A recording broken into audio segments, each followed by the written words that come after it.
Right.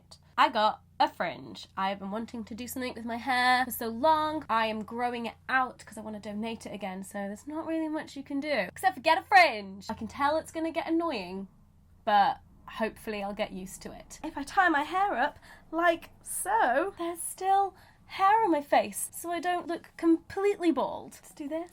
Little bits hanging out. Oh, we are chatting and getting ready. This is the only headband I own. Can you even see? I feel like it's getting cut off. Let's do this. Oh, is that better? Also, I made the background a bit nicer for you. Normally there's a massive gap there because that's where this mirror has come from, but I haven't put up my Hufflepuff common room poster yet, so I just thought I'd put it there for you. Welcome to the Hufflepuff common room. Right. In this edition of Let's Chat and Put Makeup on My Face, I wanted to talk about maybe doing a master's. This is something that I've been thinking about for so long. I have been out of uni for 3 years now. I remember the first summer that I had after I graduated Googling masters in gender and sexuality. So this is something that I've been on and off just always Googling, just like seeing what's out there. And I've now kind of come to a place in my life and my career where I'm like, actually, no, seriously, might go do a master's. Last night, I went to an open evening at Birkbeck College, which is part of the University of London. They do evening classes, postgraduate prospectus 2018 to 2019, gender, sexuality and culture, MA.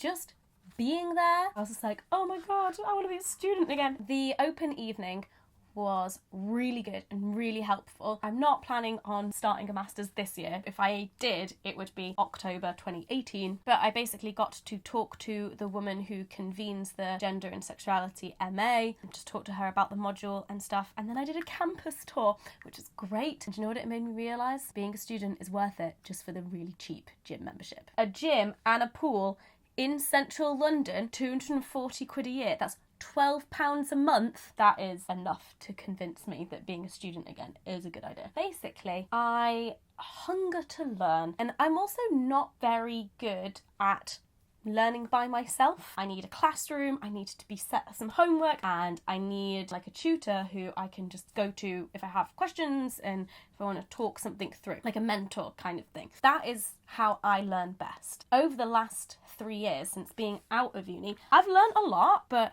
I haven't really been strict with myself in terms of academic learning, which is something that I've always wanted to continue just because it's so interesting. And so I feel like I've saturated my knowledge that I am capable of doing by myself, and also saturated my enthusiasm for it by myself. Just being there and just talking to that woman and looking at all the modules that they're offering this year, I was like, oh my god, I want to study that, I want to study that, I want to study this thing. And that's a really good sign, because since my book came out, I've just generally been feeling quite unmotivated and just generally a bit lost as to like what my next move is. And the idea of doing a master's is really exciting to me. Jesus Christ, this is a new blush. If I were to do one, I would do it part-time, because then I could still carry on with YouTube. Most likely, if I did one, my YouTube content would just end up being videos about stuff I'm learning. With the MA, because it's a Master of Arts, a lot of the modules come from the humanities department, so it's like looking at gender, sexuality and culture, lectures from the English department, history, philosophy, politics,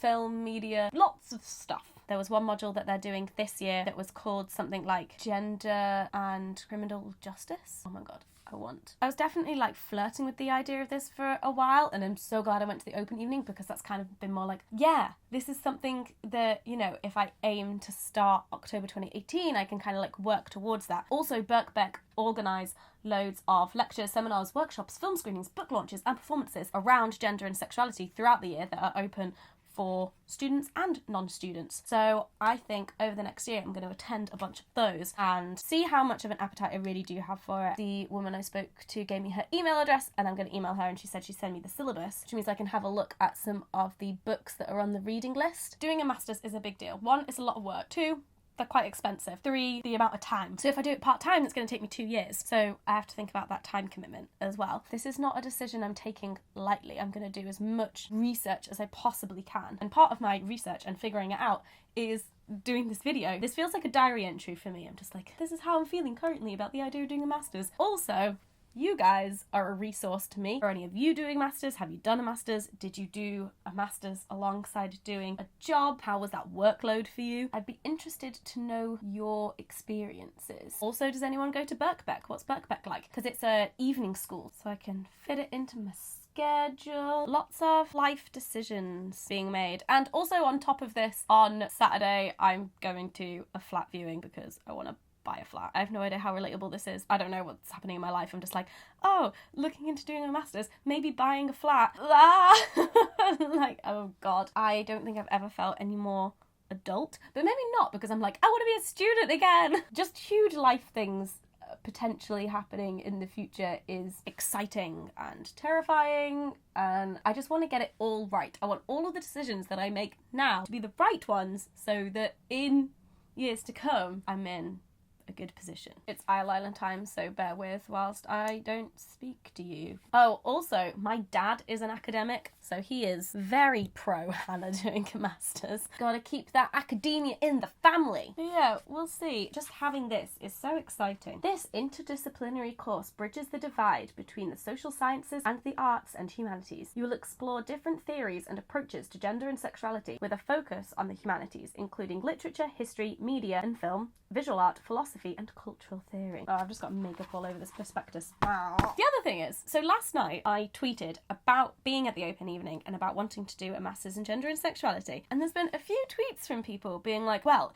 if you spent less time studying gender and sexuality and more time computer and sciences, then there'd be less of a pay gap. I was just like, wait, what? First of all, the thing that made me laugh is the impression that gender and sexuality studies equals studying feminism. And it's like, obviously that is a part of it, but you're also studying that and being critical of that and being critical of all of it. And it's like history and philosophy and all of these other things. It's not going, oh, why is there a pay gap? And then the other comment that I saw a lot on Twitter was, oh, you know, there's no job opportunities in that, blah, blah, why are you making yourself unemployed? This is my job, and doing this master's will only make me better at my job. And also, people just want to study things that they're interested in and they're passionate about, and if they have the means to do that, hey, go for it. I'm going to remain employed whilst I do my masters. Also, I should probably take this moment just to reflect on how lucky I am. The fact that I have these choices that I can make, you know, is a relatively privileged life I lead. I know that. I can sit here in my bedroom and do my makeup and it counts as work. It also counts as therapy. This is really great.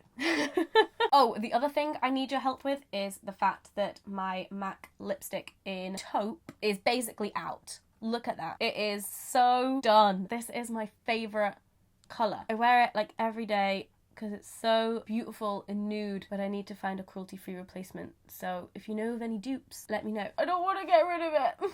Oh my god, it lasts forever. I'm not going to bother with the hair because I literally just got back from the hairdressers, so it's so silky that it would just be pointless trying to do any curling or stuff with it. We should just end here. Yeah, thanks for watching. Please give this video a thumbs up if you enjoyed it, and like I said, if you have any insight or wisdom about doing a master's, work-life balance, education, whatever, please let me know in the comments. I would really appreciate that. I'm now going to just try and get used to this fringe now. Should I have got a full fringe? No, Hannah, you've done that before. It was a terrible idea. Side fringe it is. Don't forget to subscribe because I make new videos every week, and I'll see you soon. Bye!